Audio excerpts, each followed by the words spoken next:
So hello guys, part one के बाद स्वागत है आपका पार्ट टू में। और गाइस, जैसा कि आप देख सकते हो कि हमने लास्ट टॉपिक अपना पढ़ा था केस ऑफ कॉम्प्लेक्सिटी। उसके बाद हमारा जो आज का नेक्स्ट टॉपिक रहने वाला है वो हम एसिम्प्टोटिक नोटेशंस को पढ़ेंगे।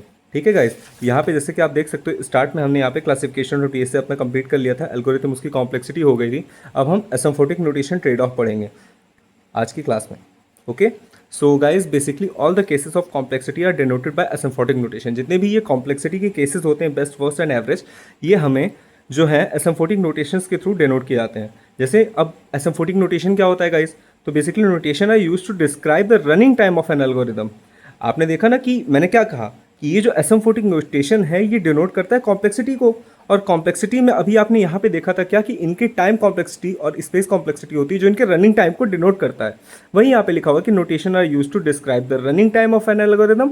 It describe the algorithm efficiency and performance in a meaningful वे।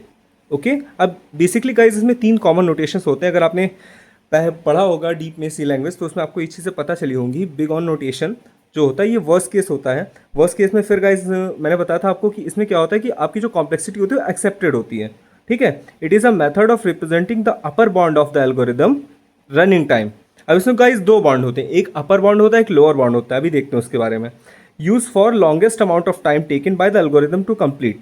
अब गाइज देखो, ये जाहिर सी बात है वर्स्ट केस है, तो एक चीज़ आपको ध्यान में रखनी है कि जब वर्स्ट केस होता है तो उसमें ज़्यादा से ज़्यादा टाइम कंज्यूमशन होता है, राइट? इसीलिए इसका नाम भी है big on notation worst case. Alright, आगे देखते हैं गाइज। अगर तो इसमें आप देख सकते हो जैसे कि गाइज इसमें देख सकते हो एक ग्राफ बनता है जिसमें आपका जो ये लाइनें आपकी टाइम को, ये आपके इनपुट को रिप्रेजेंट करती है गाइज। और इसमें बेसिकली दो होते हैं, एक होता है सीजीएन जिसको हम बोलते हैं, ये हमें बताता क्या है कि मैक्सिमम टाइम कंज्यूम हुआ है। और ये हमारा होता है एफएन, जो हमारी सेकंड लाइन दिख रही है आपको, ये एल्गोरिदम की कॉम्प्लेक्सिटी को डिनोट करता है, राइट गाइज। और जैसे कि आप यहाँ पे देख सकते हो मैंने इसे रिप्रेजेंट किया है कि जो आपका एफएन होता है, राइट, एल्गोरिदम कॉम्प्लेक्सिटी जो होती है वो आपकी वर्स्ट केस में जीरो के इक्वल या आपकी क्या होती है, ग्रेटर देन होती है, और ये लेस देन होती है आपकी मैक्सिमम टाइम कंज्यूम से। जैसे कि आप यहाँ पे देख सकते हो, आपको एग्जाम में फिगर वगैरह भी आप बना के आओगे तो आपको मार्क्स अच्छे गेन होंगे, क्योंकि इसमें रिटर्न करना होता है। और जब आपको कुछ लिखना ना आए तो गाइज अगर आपका फिगर तैयार है तो आपके लिए एक अच्छी बात हो जाती है। सेकंड वन इज आपका ओमेगा नोटेशन होता है। ठीक है, ये आपका एक बेस्ट केस। अब जाहिर सी बात है, आपका वर्स्ट केस क्या था, टाइम कंज्यूमशन ज़्यादा हुआ था। जब आपका बेस्ट केस होगा तो इस केस में क्या होगा बेटा, जस्ट उसका अपोजिट। यहाँ पे आपका देख सकते हो कि जो आपका था मैक्सिमम टाइम कंज्यूम वो ऊपर था और एल्गोरिथम कॉम्प्लेक्सिटी लो थी। यहाँ पे एल्गोरिथम की कॉम्प्लेक्सिटी हाई होगी और यहाँ पे ओमेगा का नोटेशन स्लो होगा। वही लिखा हुआ है कि it is a method of representing the lower bound of algorithm running time. ये क्या होता है, आपके लोअर बाउंड को शो करता है। ठीक है गाइस, ये है आपका omega notation. Next one is आपका theta notation, and theta notation represent both upper and lower bound. अब गाइज इसमें दोनों बाउंड्स आपके आ जाते हैं। ठीक है, अब इसमें देख सकते हो आप, इसमें जो आपका अपर बाउंड होता है उसको C1GN से रिप्रेजेंट करते हैं और लोअर बाउंड को C2GN से दिखाते हैं गाइस।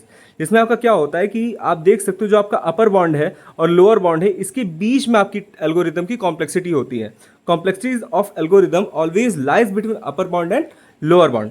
ऑलराइट गाइस, और इसके बाद से गाइस हमारा जो नेक्स्ट टॉपिक है वो है टाइम स्पेस ट्रेड ऑफ। जैसे कि आप गाइस समझ सकते हो ये एक इंपॉर्टेंट टॉपिक है, कई बार इसको मैं 5 नंबर में भी एग्जाम में पूछ लिया जाता है, तो उसके बिहाफ पे मैं आपको एक्सप्लेन करता हूँ। बहुत आसान है, बहुत ज़्यादा ट्रिपिकल नहीं है। Time space trade off is basically a situation where either space efficiency can be achieved at the cost of time और time efficiency can be achieved at the cost of memory. I hope आपको समझ में आया होगा कि time space की जो trade off है ये बेसिकली आप दो काम कर सकते हो। जब सपोज करो आप एक टास्क को परफॉर्म करते हो गाइस, तो क्या होता है कि जो आपका टाइम है, अगर आपका टाइम ज़्यादा लग रहा है तो मेमोरी कम यूज़ होगी, और अगर आपका गाइस टाइम कम लग रहा है तो मेमोरी क्या होगी, ज़्यादा कंज्यूम होगी। वही यहाँ पे लिखा हुआ है कि either space efficiency can be achieved at the cost of time और time efficiency can be achieved at the cost of memory. आइए एक एग्जांपल से समझ लेते हैं। सपोज करिए कि एक फाइल है गाइस जिसमें अब डाटा स्टोर इन कंप्रेस, अगर कंप्रेस के फॉर्म में डाटा कोई स्टोर है उसमें, उसके बाद आप उस फाइल को ओपन करोगे तो ओपन होने में टाइम लेता है आपके सिस्टम में। अपार्ट फ्रॉम दैट, अगर आप अनजिप्ड फोल्डर है कोई जो डीकंप्रेस है, जब आप उसको ओपन करते हो अपने सिस्टम में तो तुरंत ओपन हो जाता है। वही लिखा हुआ है कि now if the data stored in compressed file access take more time because it take time to run decompression algorithm. अब जाहिर सी बात है गाइस कि आपने कई बार किसी जिप फाइल को अपने सिस्टम में डीकम्प्रेस किया होगा, तो वो एक एल्गोरिदम है जो टाइम लेता है बैकग्राउंड प्रोसेसर, उसके बाद आपके पास सामने सारी फाइल्स को शो करता है। ठीक है। तो वहां पे क्या हुआ, जो कंप्रेस जिप फोल्डर था उसका साइज तो कम था, बट उसको ओपन करने में आपको टाइम ज़्यादा लग रहा था, ठीक है। और जब ऑटोमेटिक आपके पास एक अनजिप फोल्डर है तो उसका साइज ज़्यादा है बट वो ओपन तुरंत हो जा रहा है। तो that is known as time space trade off. I hope you understand. And guys हमारा जो लास्ट टॉपिक है आज का वो है एब्स्ट्रैक्ट डेटा टाइप्स। गाइज ये एक इंपॉर्टेंट टॉपिक है क्योंकि कई बार आपने जो ऊप्स का कॉन्सेप्ट पढ़ा होगा उसमें भी आता है एब्स्ट्रैक्शन, ठीक है। तो चलिए हम ऊप्स पे ना जाके उससे बाद में डिस्कस करते हैं, अपने टॉपिक पे देखते हैं। एब्स्ट्रैक्शन क्या होता है guys? This is the process in which essential info shows implementation are hidden. Guys simple सी बात है, जैसे डेफिनेशन से आप जान सकते हो कि इसमें क्या होता है, बेसिकली जो इम्प्लीमेंटेशन होता है हाइड होता है, आपको केवल और केवल सामने दिखता है कि काम हो रहा है बट किस टाइप से हो रहा है वो नहीं दिखता है।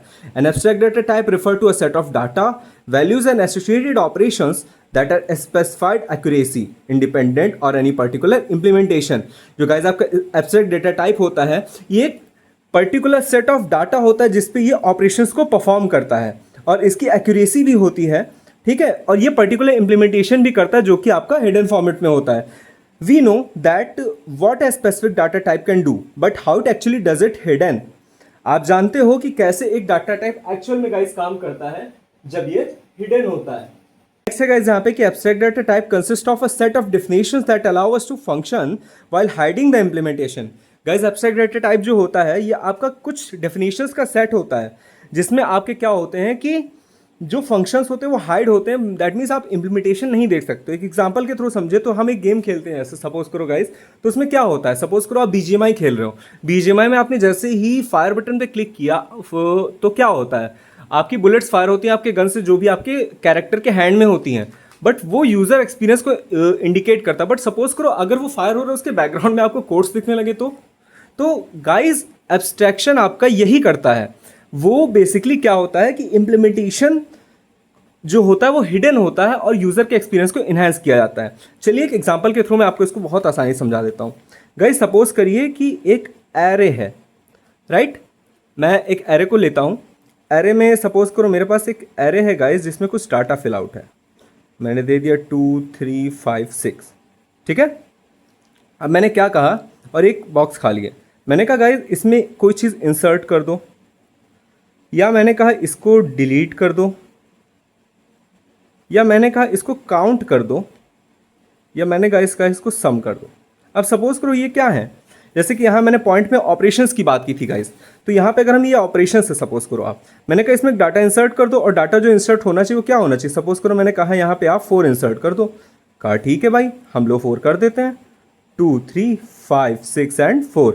अब यहाँ पे गाइस 4 इंसर्ट तो, बट बैकग्राउंड में कौन सी प्रोसेस हुई वो नहीं पता, इम्प्लीमेंटेशन हो गया आपके एरे में, राइट। अगर मैं कहूँ कि इसमें से कोई डिलीट कर दो, तो अगर आपको मैंने कहा 5 डिलीट कर दो, आपने क्या किया 5 डिलीट किया, 2 3 6 एंड 4 ये डिलीट हो गया आपका यहाँ से।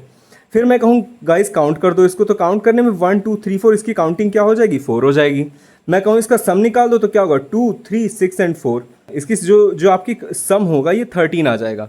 तो यहाँ पे गाइस आप देख रहे हो पूरे में कि आपका ये फंक्शन जो ऑपरेशन वो परफॉर्म हो रहा है और उसका आउटपुट आपको मिल रहा है, बट उसके बैकग्राउंड में क्या प्रोसेसेस हैं वो आपको नहीं पता, राइट। तो बस यही चीज़ है आपका एब्स्ट्रैक्शन। ओके गाइस, तो मिलते हैं हम नेक्स्ट वीडियो में, आज के लिए इतना ही। और गाइस नेक्स्ट वीडियो में अपना टॉपिक एरे स्टार्ट करने वाले हैं, so stay tuned for such updates.